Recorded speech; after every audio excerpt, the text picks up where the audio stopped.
Hi, Matthew from RemedyGuard here, and welcome to my 2023 recap.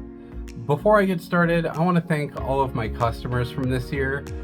Your support has been invaluable. I can't tell you how much it's meant to me.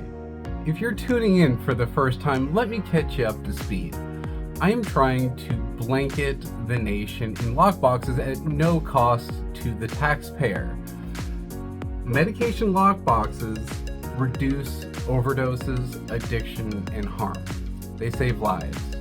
We need more of this stuff, and it wouldn't be enough just to have this a dime a dozen on every street corner. We need this given away for free with the message, lock it up. Without any further ado, let's get started with January, where I just sent out this little hello world message saying, hey, I'm here, let's do business. And based on that response, I knew that I needed to do more to connect with my customers and dial in exactly what it is I'm doing. What I said previously has taken me like all year to dial in, and it's through help from all of these organizations that I'm about to mention that have made it possible. In February, I attended the Military Entrepreneurship Forum hosted by the Institute for Veterans and Military Families. And it opened my eyes into this huge network of organizations that exist to elevate the veteran entrepreneur. And so I started applying for everything that I could find, and in March, I got accepted into the Warrior Academy offered by Warrior Rising. And that helped translate the concept of rally points into my business.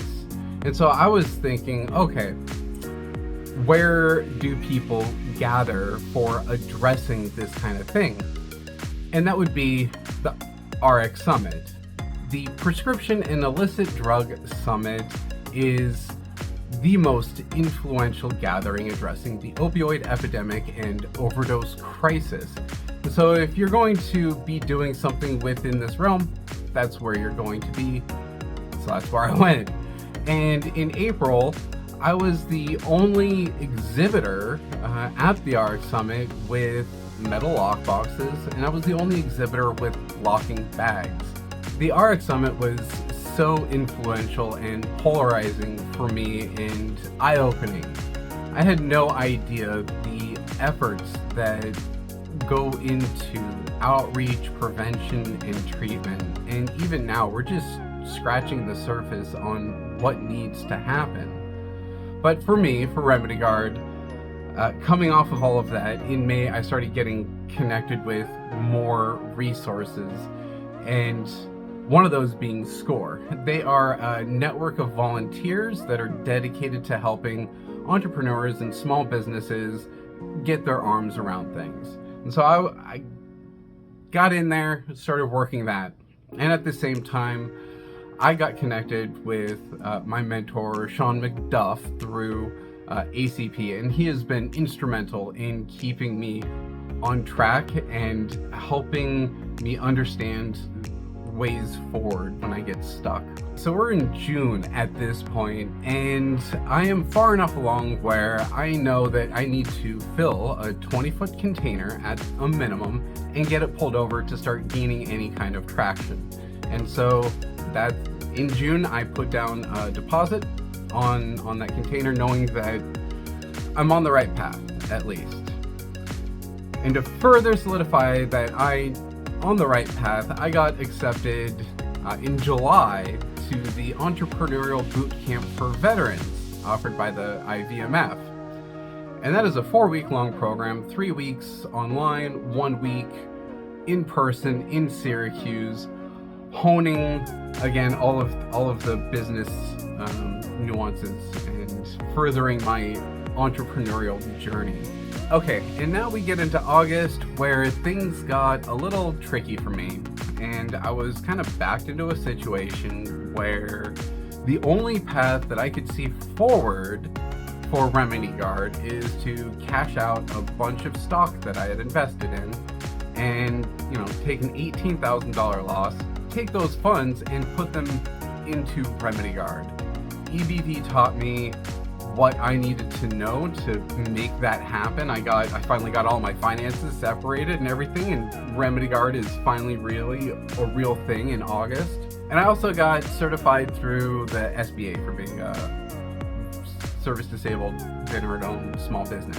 Which brings us into September, and the container has finally arrived, and the bags that I had been working on with Dornbecker Children's Hospital finally showed up. Now moving right along into October, and I found it was time for me to connect with the cannabis community.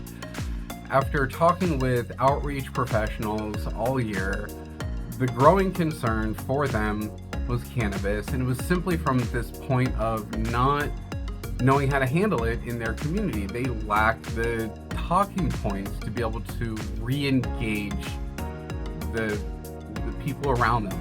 Because if you look at what's happened over the years, it's been a lot of stigma being put out there, and people tuned that out. We're almost through the year now, and we are in November. Jax Bridges is finishing up, which I failed to mention Jax Bridges in September. I had started that program. It's a bit similar to the EBV program in that it's an accelerator. It helps entrepreneurs and small businesses get connected into their communities. November also saw my largest order to date, and it took half my inventory, and so I have to get back into production before the end of the year. Now here we are in December, and I just got back from a trip to Washington, D.C., where I joined other members of the Coalition for America's Families, Teens, and Students, where we lobbied for the passage of the fentanyl test strip bill S2569, which simply means the Controlled Substances Act to allow the possession, sale, distribution of the fentanyl test strips, which are simply tools to keep people alive. As you can see, I have definitely been busy this year growing and trying to make connections to accomplish my mission of really blanketing the country in lock boxes and locking bags, because it makes sense. If we have this layer of protection that is there year after year, our ER admissions are going to be way down. The instances of people becoming addicted to something are going to be way down. And it all makes sense to me, and there's a clear path forward. As the days wind down, I will be reflecting more upon what I've done and what more I can do to make this happen and to bring the next generation of outreach to America, because it's important. We have to repair all of the damages that have been done over the decades, because it's not all about the opioid epidemic and the overdose crisis, or are we calling it the green wave with all of the legalizations of cannabis? Whatever it is, we have to do something. Thank you for joining me on my recap, and I look forward to seeing you next year.